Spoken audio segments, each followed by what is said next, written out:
No one noticed it at first. It wasn't a kiss, a laugh, or even a conversation caught on camera.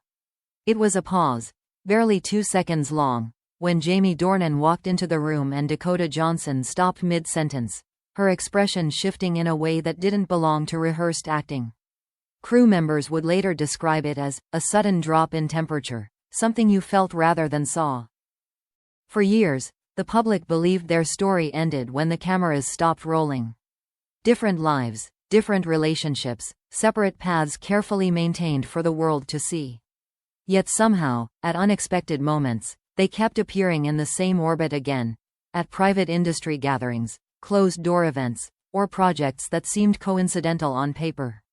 Each time, the explanation sounded reasonable, but the pattern was impossible to ignore. What made it unsettling wasn't their closeness. It was their restraint. They didn't lean into nostalgia or play into fan expectations. Instead, they behaved like two people silently negotiating boundaries that had already been crossed once before. Observers noticed how conversations between them were short, intense, and followed by long silences neither tried to fill.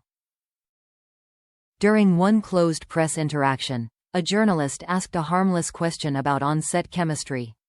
Jamie answered first, measured and professional, but his eyes flicked toward Dakota as if checking something only she could confirm. Dakota smiled, nodded slightly, and the topic changed immediately. Those who caught the exchange later said it felt less like coordination and more like permission. Behind the scenes, whispers followed them. A longtime stylist reportedly told a colleague that every time their schedules overlapped, the energy backstage shifted. People spoke more quietly, assistants hovered closer, and someone was always watching the clock. It wasn't scandal that worried them. It was the possibility of something resurfacing that had never been fully resolved. Dakota, known for her composure, became noticeably guarded in moments where Jamie was nearby. Her humor stayed intact, but her body language changed, arms crossed tighter, posture more alert. Jamie, on the other hand, seemed torn between ease and unease, slipping into familiar rhythms before pulling himself back. It was as if both knew exactly where the invisible line was, and exactly how dangerous it would be to cross it again. What made their connection more confusing was how normal it appeared to outsiders. No dramatic confrontations, no visible tension, no tabloid-ready images. Just two professionals coexisting with a shared history they refused to define publicly. And yet, people who had worked with them before noticed something unmistakable. Neither of them ever acted surprised to see the other.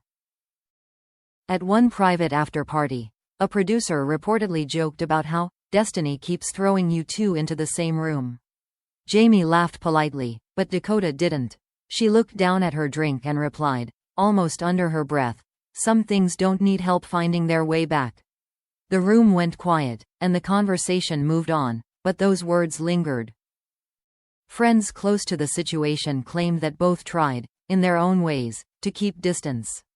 Different projects, different circles, deliberate silence. But whenever time passed long enough for the world to assume the chapter was closed, something subtle would pull them back into alignment. Not with grand gestures, but with a phone call answered when it shouldn't have been, or an invitation that didn't feel optional. The unsettling part was how neither seemed fully in control of it. This wasn't a romance playing out in public, nor a scandal waiting to explode.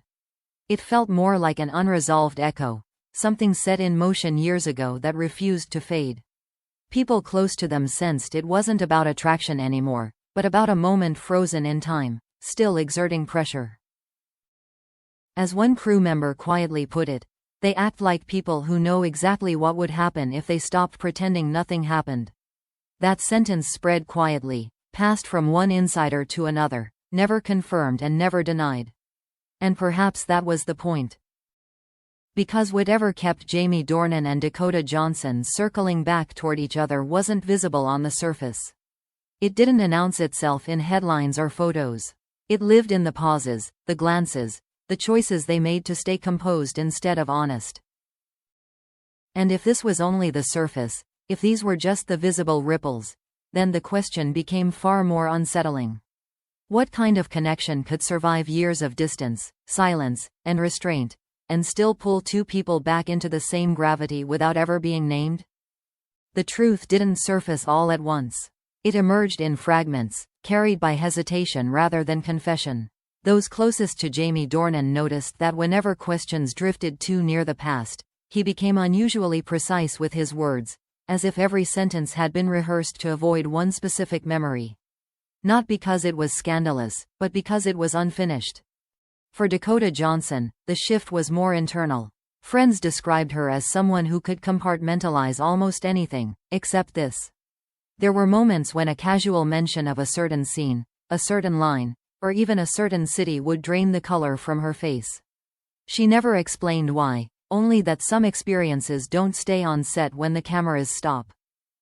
It was during a quiet industry dinner, no press, no phones, that someone finally connected the dots.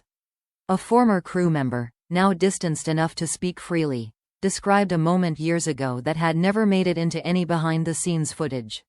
A night shoot that ran too long, emotions stretched too thin, and a conversation that crossed a boundary neither had anticipated. Nothing explosive happened in that instant, but something irreversible did. According to that account, it wasn't physical in the way rumors would later suggest. It was emotional, precise, and devastatingly honest. Two people acknowledging something they had no intention of acting on, but also no way of unknowing. That was the moment, the one thing neither of them could undo. From then on, every reunion carried weight. Not desire, not regret, responsibility. They were no longer just co-stars sharing history. They were the only two people in the world who fully understood what had been said that night. A shared truth that demanded silence, yet refused to stay buried. That explained the restraint, the careful distance, the way they gravitated toward each other only to pull back at the last second. It wasn't about wanting more, it was about knowing too much. Crossing that line again would mean confronting choices they had already decided not to make. At one point, a deleted interview clip surfaced briefly among insiders before disappearing entirely. In it, Dakota was asked whether she believed intense roles could permanently change people. She paused longer than expected and replied, "Sometimes it's not the role. Sometimes it's the honesty you weren't prepared for."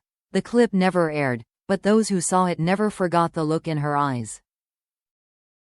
Jamie's version of that moment came years later in a separate context. When asked about closure, he said quietly, "Not everything is meant to be resolved. Some things just stay." It was an odd answer to a generic question, but for those who knew, it landed like confirmation. The one thing wasn't love, at least not in the traditional sense.